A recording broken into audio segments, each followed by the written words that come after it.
Let's get right into it and let's kind of talk about it right off the bat. Dante Moore makes a decision, right? Dante Moore makes a decision and he decides to stay, right? The potential number 2 pick in the NFL draft, right? At least according to most scouts, decides to stay at Oregon and comes back to Oregon for one more year, right? Over 3,500 passing yards last season, 30 touchdowns to 10 interceptions, a 78% QBRs returning back to Oregon. Not only is he returning back to Oregon, 4 starting defensive linemen are returning back, right? Kane Sadiq, the tight end, he is going to the NFL draft. But needless to say, Oregon is reloading. And you can even make an argument that Oregon wasn't even supposed to be as good as they were this year because this was supposed to be the rebuild year. Next year is the reloading year. Not to make excuses because they still got, the ass whip versus Indiana, but this is a huge grab for Oregon. And really, is this potentially going to be that one step closer to what they're trying to accomplish? Obviously, a couple years ago, lost in the quarterfinals. This year, lost in the semifinals. Now is next year Natty, right? Now is next year the Natty. We will see how that all pans out. But Dante Moore, again, starting quarterback. He's only a sophomore, right? Only 20 years old, right? Returning back to Oregon, right? Phil Knight wasn't letting this one go, right? He was like, I'll pay you whatever your rookie potential earnings would have been, right? So now Oregon looks like has kind of started a trend, right? Oregon has kind of started a trend when it comes to these quarterbacks. You saw what they did last year with Dante transferring to Oregon, even though they had Dylan Gabriel, right? He was the backup. He got the year experience. We saw how this panned out. Now they got Dylan Raiola, who allegedly was going to Oregon with the intentions to, if Dante was coming back, that he was going to sit. He was well aware of that. And that was the plan really set in place. So they're kind of starting a trend with getting these veteran quarterbacks reloading at the quarterback position, possibly having them sit for a year, right? Really get the offense under the belt, really understand the culture of what Dan Lanning's trying to do at Oregon. And then when they're ready, all right, full go ahead when it's their turn, right? Now, was it the right move? I'm going to say it was the right move, right? Obviously, from a money perspective, Phil Knight's could pay you whatever your NFL contract's going to be. So money, you could kind of take that, off the table, so to say, because Oregon – the pockets ain't short in Oregon, right? Let's just leave it at that. But now he could come back, he get another year of experience. He could even take out an insurance policy, right? He could even take out an insurance policy just in case if anything happens and really set himself up for what, long-term money-wise, what could have and what still can be for him, right? Now, again, this is a trend that is starting at Oregon with them stacking up these veteran quarterbacks, right?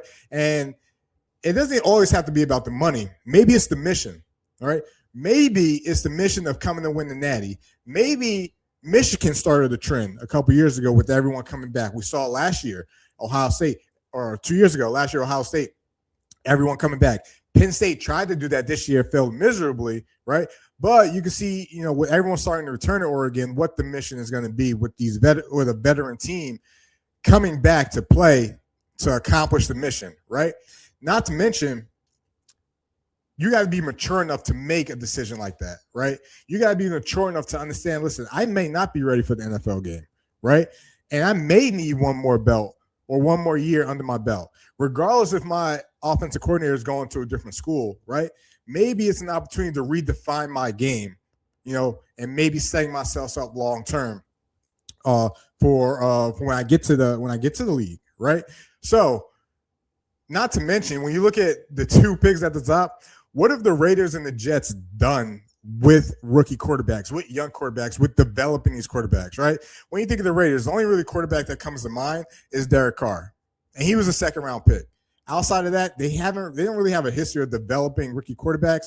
And honestly, their last time they had the number 1 pick, we all know who that was, right? Jamarcus Russell, right? We saw how that panned out. So under Tom Brady, I'm going to assume they're going to do a better job at going through the vetting process of make sure they're getting the right guy.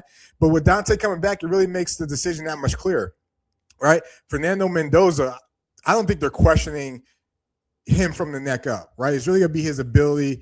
Is he athletic enough? Is he capable enough? Does he have a strong enough arm to play at the next level? Obviously, a lot of people think he does, right?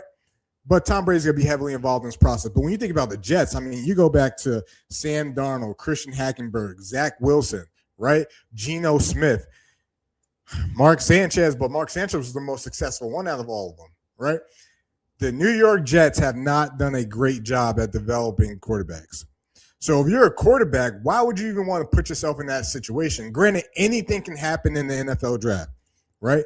Anything can happen. People move up and down all the time. But you know they're in the market for a quarterback, right? You know you're projected top 3 at your position, right? Listen, everything's on the table. Dante Moore, whether he made that decision based on that or not, right? He's going back to school, right? And now the Jets and the Raiders are going to have to find another route to go when it comes to, the future at the quarterback position. But now that brings me into next year, next college football season and what that looks like, right? And just think about some of not just the quarterback names, but the draft class we're going to get next year, right? When you think about quarterbacks, you think about, I'm going to read your list of names: Lenora Sellers, Dante Moore, DJ Lagway, if he turns things around, Arch Manning, Josh Hoover, Indiana, Julian Sayin, Ohio State, John Mateer, Oklahoma, Marcel Reed, Nico Iamaleava. That's just the quarterbacks. And I didn't even name close to, whoever could be the potential, whoever could be the next Fernando Mendoza, whoever that is, wherever they are, right? Just the quarterbacks alone next year. And then you look at the other skill positions. I got Dylan Stewart, defensive end, USC. I got Jeremiah Smith, wide receiver, Ohio State. I got Cam Coleman, wide receiver, Texas. I got Jordan Seaton, offensive tackle, wherever he goes. I got Jaden Ball, running back, University of Florida. All right, Colin Simmons, defensive end, University of Texas. I got who else is on this list? Nick Nash, receiver, now at Indiana. Sammy Brown, linebacker, Clemson. KJ Bolden. Chris, I know you got to like that one. KJ Bolden, safety at Georgia. Ryan Ringo, wide receiver, Texas. Zachariah Branch, Georgia. Mario Craver, wide receiver, Texas A&M. Justice Hayes, running back, Georgia Tech. Next year is fucking loaded. Fucking loaded with talent, right? Loaded. And I'm excited to see how this pans out can this group of talent that could potentially be one of the top draft classes we've ever seen, can they really perform? Because remember, going into this year, it was about the quarterbacks, right? Gary Nussmeier, K. Klubnik, right? Arch Manning, but Arch ended up panning out towards the end of the season. No one really panned out from this year. We got a bunch of, no names that came out the mud and really made a name for themselves. Fernando Mendoza, Trinidad Chambliss. Again, anything can happen. So we're going to see if this group of talent, right? If this group of talent can really make a name for themselves next year.